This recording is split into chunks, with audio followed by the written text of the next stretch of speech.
Hello student, आज से हम लोग ट्रिग्नोमेट्री की सीरीज को स्टार्ट करने जा रहे हैं।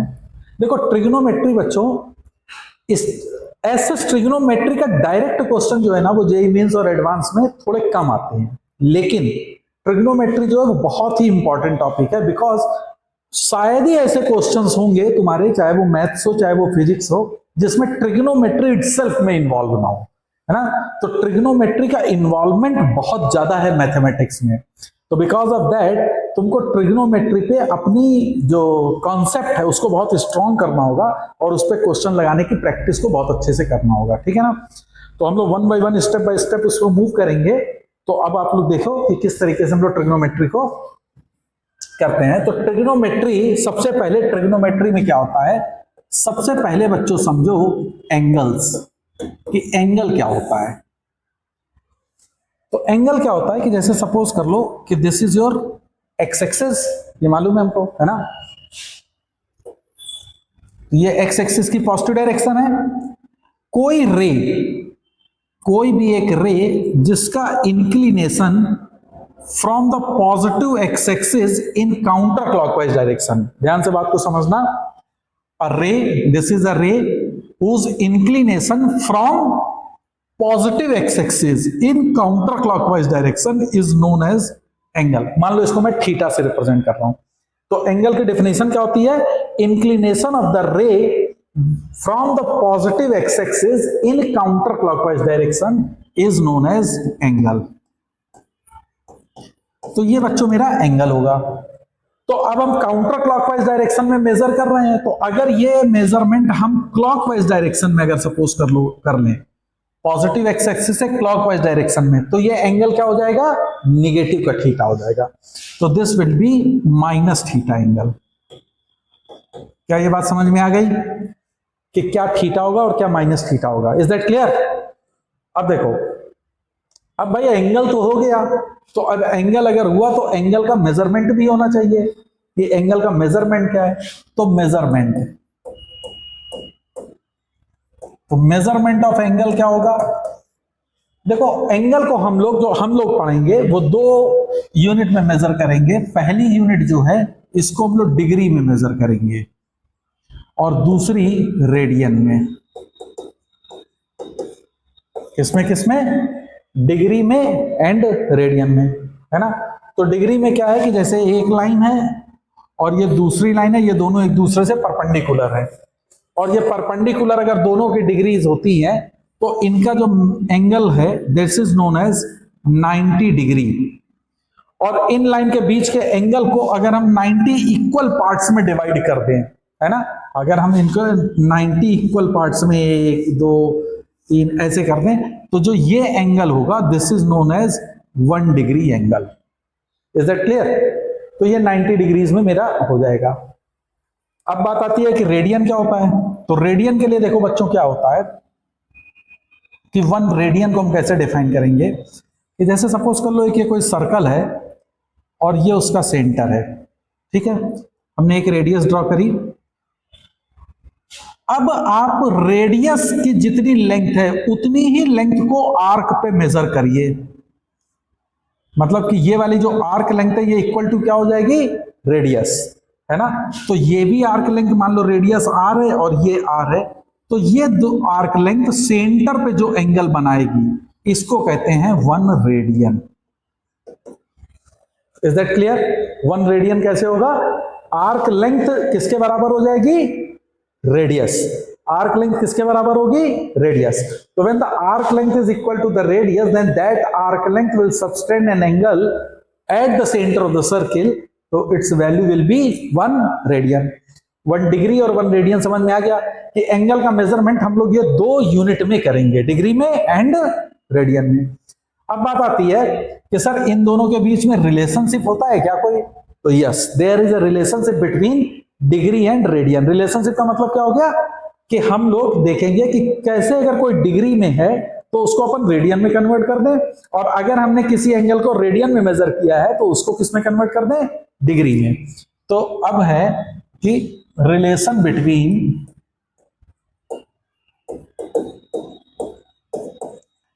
Degree and radian. तो देखो हमेशा याद रखो कि 180 डिग्री जो होता है वो इक्वल टू पाई रेडियन के बराबर होता है। 180 degree is equal to pi radian. तो 1 डिग्री किसके बराबर होगा? Pi upon 180 radian. बोलो। तो अगर मान लो कोई एक एंगल x है, x डिग्री, तो this will be equal to what? Pi into x upon 180 radian. तो डिग्री से रेडियन में कन्वर्ट अगर तुम्हें करना है तो you can directly convert that x degree is equal to pi into x upon 180 radian, है ना? समझ में आ गया? फॉर एग्जाम्पल से समझ लो। जैसे सपोज कर लो मैंने कहा 30 डिग्री, इसको रेडियन में कन्वर्ट करना है, तो अब x मेरा क्या हो गया? 30। ओके, तो this 30 degree is nothing but it is pi into 30 upon 180, that comes out to be pi by 6 radian. Is that clear? जैसे सपोज कर लो मैंने कहा कि 210 डिग्री, सर इसको कैसे कन्वर्ट करेंगे? तो this 210 degree is equal to pi upon 180 into 210। तो अब आप आराम से इसको सॉल्व कर सकते हो। क्या हो जाएगा? 6। तो 7 pi by 6 radian is equal to 210 degree. Is that clear? तो by this you can convert the angle of degree into radian. तो जिस तरह से डिग्री से अपन रेडियन में कन्वर्ट कर रहे हैं, तो in the same fashion we can convert the angle of radian into degree also. तो now conversion from radian to degree. अब अपन रेडियन से डिग्री में कन्वर्ट कर रहे हैं, तो रेडियन से डिग्री में देखो क्या होगा। मान लो अगर x पाई रेडियन है, जैसे पाई रेडियन, तो pi radian is equal to कितने डिग्री होगा? 180 डिग्री। अभी हम लोगों ने देखा था। तो 1 radian, this 1 radian is equal to 1 upon 180 pi degree. 1 radian is equal to 180 upon pi degree. तो अगर मान लो कोई x रेडियन है, तो वो x रेडियन को कैसे लिखोगे? 180 into x upon pi, this much of degree. तो this is the conversion from radian to degree. Is that clear to everyone कि कैसे अपन रेडियन से डिग्री में कन्वर्ट करेंगे? तो इसका भी एग्जांपल समझते हैं। फॉर एग्जांपल सपोज कर लो मैंने कहा कि सर पाई बाई 4 रेडियन है, इसको डिग्री में अपन को कन्वर्ट करना है। क्या है? Pi by 4 radian, and that we have to convert into degree. तो how you convert 180 upon pi into pi by 4? तो that comes out to be 45 degree. तो पाई बाई 4 रेडियन जो है वो 45 डिग्री होगा। बोलो, है ना? जैसे मान लो है 2 पाई बाई 3 रेडियन, कि हमको सर इसको कन्वर्ट करना है। तो 2 pi by 3 radian is equal to 180 upon pi into 2 pi by 3। तो this comes out to be 120 degree. Clear है? तो by this you can easily convert the radian into degree and degree into radian. तो कोई भी angle क्या होगा ये हमको समझ में आ गया, और एंगल का कन्वर्जन समझ में आया कि क्या होता है। ठीक है, अब देखो एंगल का रिप्रेजेंटेशन कैसे होगा। रिप्रेजेंटेशन ऑफ एंगल,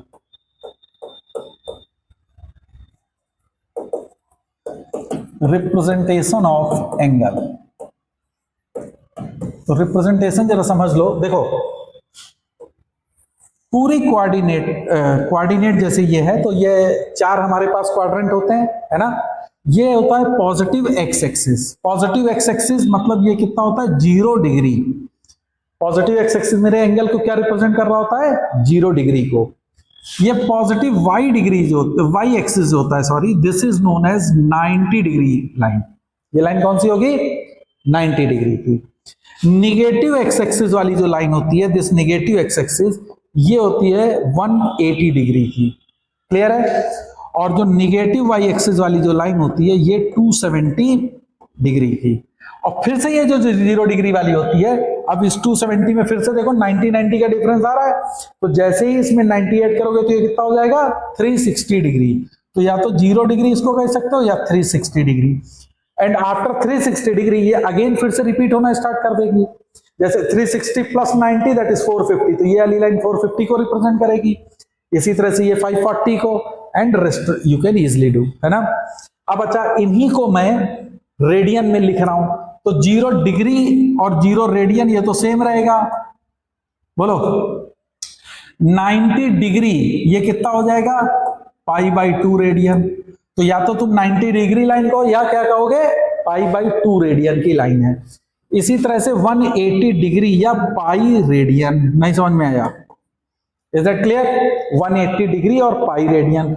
जैसे 270 डिग्री या 3π/2 रेडियन की लाइन होगी। और इसी तरह से 360 डिग्री या 2π। तो पूरा एक सर्कल कितने डिग्री पे घूम जाता है 360 डिग्री पे, या अगर अपन रेडियन में कहें तो ये कितने रेडियन पे घूम जाएगा 2π रेडियन पे ये पूरा एक सर्किल कंप्लीट कर जाएगा। तो इससे एक चीज देखो तुमको क्लियर हो रही होगी, ध्यान दो कि हर 2π के बाद हर एंगल अपने पुराने एंगल को रिपीट कर सकता है। After 2π radian every angle repeats its old one. नहीं समझे?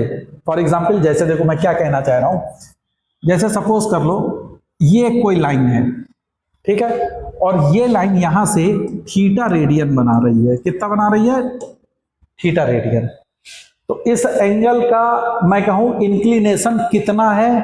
थीटा रेडियन है। बोलो अगर कोई लाइन ऐसे गई और आके ये फिर से बन गया, तो अब ये जो मैंने बाद में जो एंगल दिखाया है ये एंगल कितना है?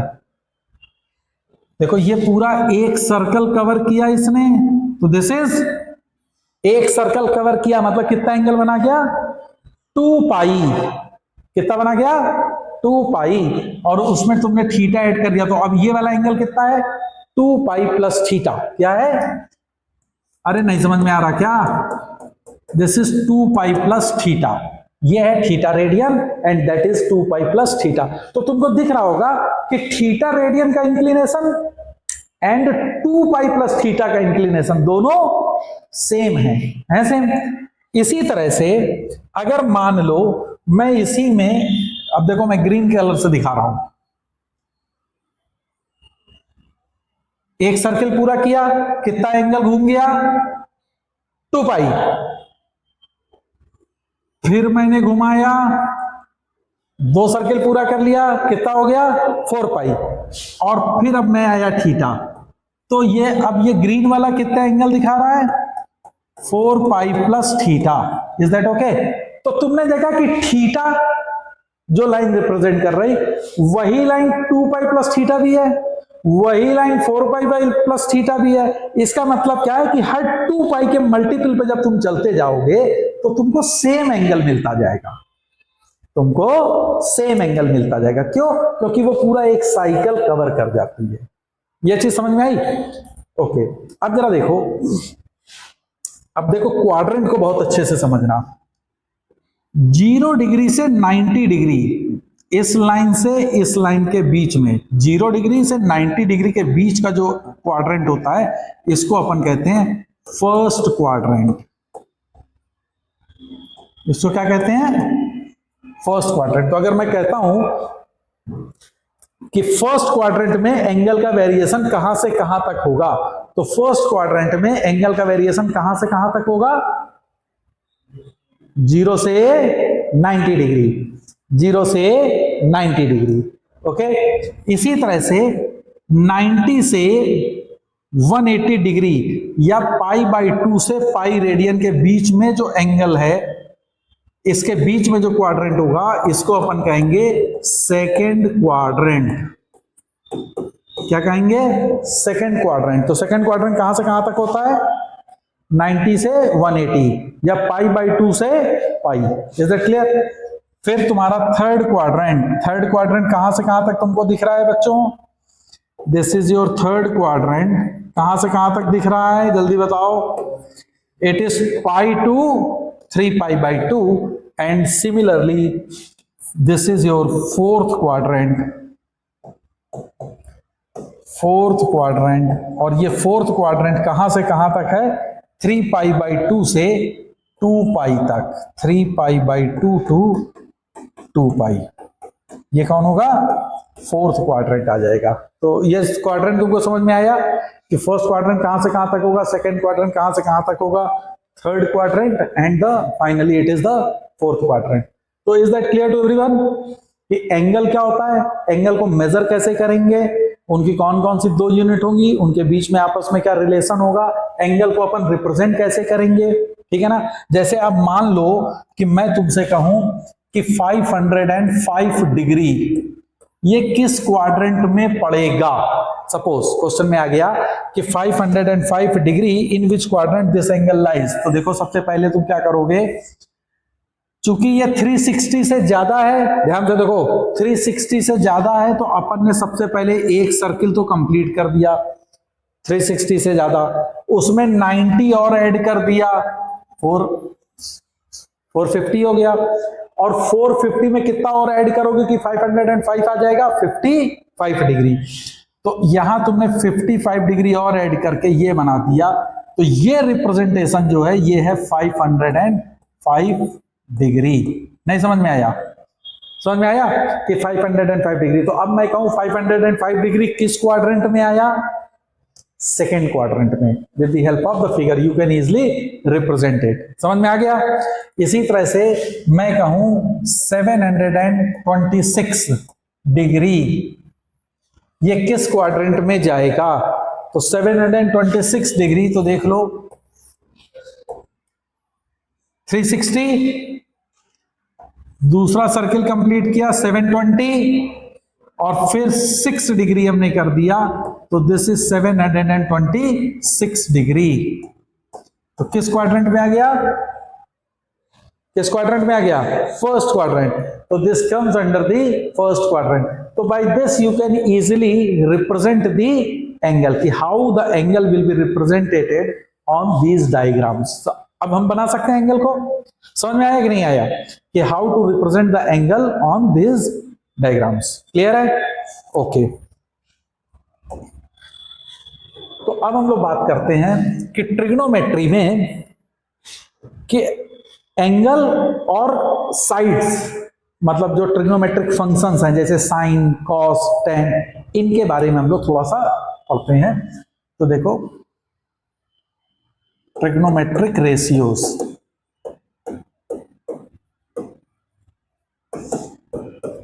ये आप लोग ने क्लास 10th में ऑलरेडी पढ़ा होगा, लेकिन हम थोड़ा सा रिवाइज भी करा देंगे आपका। ट्रिग्नोमेट्रिक रेशियोज, जैसे सपोज कर लीजिए कि ये कोई एक राइट एंगल ट्राइंगल है और इस राइट एंगल में एंगल बी इज 90 डिग्री, ठीक है।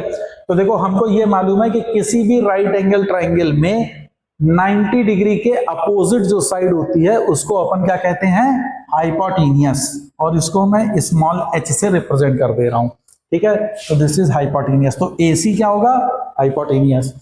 अब इसमें एक होता है परपेंडिकुलर और दूसरी साइड होती है बेस। कौन सी परपेंडिकुलर होती है और कौन सी बेस होती है, क्या ये फिक्स होता है? जैसे हाइपोटेनियस तो फिक्स है कि 90 डिग्री के अपोजिट साइड वाली जो एंगल साइड होगी 90 डिग्री के, उसको हम क्या कहेंगे, hypotenuse. But what is perpendicular and what is base, is this fix और नॉट? नो। तो क्या होता है कि जो एंगल तुम कंसीडर कर रहे हो उसके अपोजिट साइड हमेशा परपेंडिकुलर होगी, है ना। तो जैसे सपोज कर लो अगर मैं इसको थीटा एंगल कंसीडर कर रहा हूं और इसके बारे में बात कर रहा हूं, तो इसके जस्ट अपोजिट साइड होगी परपेंडिकुलर, तो जो तीसरी साइड होगी वो हो जाएगी बेस। Is that okay? अगर मान लो इसी में मैं ये एंगल को कंसीडर कर रहा हूं alpha, let this angle is alpha, okay. तो अल्फा के सामने वाली साइड वो क्या हो जाएगी अब, परपेंडिकुलर। तो दिस विल बी परपेंडिकुलर और थर्ड वाली हो जाएगी base. Is that okay? Theta yellow वाले से दिखा रहा, सॉरी व्हाइट वाले से दिखा रहा हूं, और जो ऑरेंज है उससे मैं अल्फा दिखा रहा हूं। तो यहां पे मैंने ऑरेंज से परपेंडिकुलर और बेस को रिप्रेजेंट कर दिया। तो ये आपको समझ में आ गया कि किस तरीके से ये रिप्रेजेंटेशन होंगे, है ना। इतना आपको मालूम होगा कि व्हाट इज साइन थीटा, तो sine theta is nothing but it is perpendicular upon hypotenuse. What is cos theta, cos theta is nothing but it is base upon hypotenuse. What is tan theta, tan theta is nothing but it is perpendicular upon base, and this can also be written as sin theta upon cos theta. फिर next आता है trigonometric terms में cosec theta. तो what is cosec theta, cosec theta is nothing but it is hypotenuse upon perpendicular, and this is also known as 1 by sine theta. फिर होता है तुम्हारा sec theta. Sec theta क्या होता है, hypotenuse upon base, and this is 1 upon cos theta. And lastly, it is cot theta. Cot theta is nothing but it is base upon perpendicular, which is equal to 1 upon tan theta. और अगर इसको मैं sin cos में कहूँ तो this is cos theta upon sin theta. तो ये 6 terms trigonometry के होंगे जिनके डिटेल एनालिसिस और डिटेल स्टडी हम लोग करेंगे इस ट्रिग्नोमेट्री में. तो आपको ये याद होना चाहिए कि ये sin cos में क्या है ना. फिर साथ ही साथ में एक ट्रिग्नोमेट्रिक रेशियो आइडेंटिटीज जो होती हैं ट्रिग्नोमेट्री की, वो 3 आइडेंटिटीज कौन कौन सी होती हैं, तो तुमको मालूम है. एक आइडेंटिटी होती है sine square theta plus cos square theta, this is equal to 1. 1 plus tan square theta is equal to sec square theta, and 1 plus cot square theta is equal to cosec square theta. Is that okay? तो ये 3 trigonometric identities हैं जिनका बहुत ज्यादा use होगा पूरी trigonometry में. तो इनको आप ध्यान रखिएगा. साइन कॉस सेक कोसेक क्या होते हैं किसी भी राइट एंगल ट्राइंगल में, तो ये याद रखिएगा, है ना. अब दूसरी चीज इसमें एक और रिलेशन याद रखो. देखो अभी हमने ट्रिग्नोमेट्री बनाई, ये राइट एंगल ट्राइंगल था. सपोज कर लो this angle is theta, okay. ये है A, this is B and this is C. This angle is 90 degree. तो व्हाट इज साइन थीटा, जल्दी से बताओ. साइन थीटा क्या होगा, AB upon AC, AB upon AC. Clear है? अच्छा, ये एंगल कितना हो जाएगा, देखो ये एंगल है 90 degree, this is theta, then this is 90 minus theta. Confirm है? 90 माइनस थीटा. अब अगर मैं इसको एंगल कंसीडर करूं तो कॉस 90 माइनस थीटा की अगर मैं बात करूं तो कॉस 90 माइनस थीटा क्या हो जाएगा. अब इसके लिए बेस तो ए बी हो जाएगा, हाइपोटेन्यूस तो फिक्स रहता है, तो this is A B upon A C. अगर इन दोनों इक्वेशन को देखो तो तुमको क्या मिल रहा है कि sine theta is nothing but cos 90 minus theta. तो साइन थीटा किसके बराबर होता है, cos 90 minus theta. Is that okay? Sine theta is equal to cos 90 minus theta. तो इसी तरह से तुम कह सकते हो कि cos theta is equal to sine 90 minus theta. Is that okay? तो ये पूरी टेबल आपको याद होनी चाहिए. That is tan theta is equal to cot 90 minus theta. Cot 90 minus theta is equal to tan theta. sec 90 minus theta is cosec theta, and cosec 90 minus theta is equal to sec theta. तो ये आपको याद रहेगा, बोलो, है ना, कि sin 90 minus theta is cos theta, cos 90 minus theta is sin theta, tan 90 minus theta is cot theta, cot 90 minus theta is tan theta, है ना. ये दोनों उन्होंने सिमिलर लिख दिया है. tan 90 minus theta is cot theta लिख लो यहाँ पे ऐसे, tan 90 minus theta is cot theta and cot 90 minus theta is tan theta. तो आई थिंक ये आपको याद रहेगा, है ना. तो जैसे मैं कहूँ साइन 30 डिग्री, तो साइन 30 डिग्री की वैल्यू वही होगी जो cos 60 डिग्री की वैल्यू होगी. Sine 30 is same as cos 60, है ना. साइन 27 डिग्री, तो दिस है same value as cos 63 degree. बोलो भाई, समझ में आ रहा है ये चीज, है ना. जैसे tan 72 डिग्री, तो इसकी वैल्यू होगी cot 18 डिग्री के बराबर. बोलो, तो ये चीज आपको बहुत ज्यादा यूज होगी, तो you can remember this thing कि how the angle will be taken care. ठीक है, समझ में आ गया?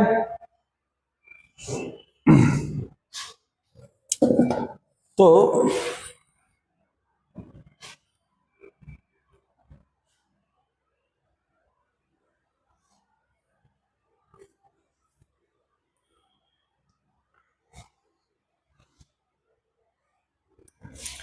अब जैसे एक क्वेश्चन करो, जैसे मान लो क्वेश्चन तुमको दिया है मैंने कि let sine theta is equal to -3/5।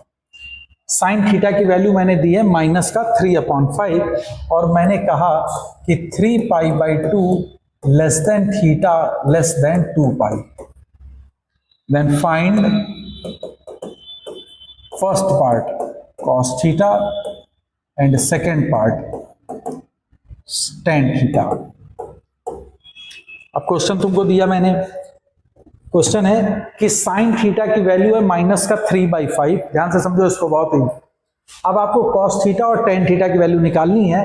Condition है कि थीटा तुम्हारा 3π/2 से 2π के बीच में है। अच्छा, अगर थीटा तुम्हारा 3π/2 से 2π के बीच में है तो बताओ थीटा किस क्वाड्रेंट में है?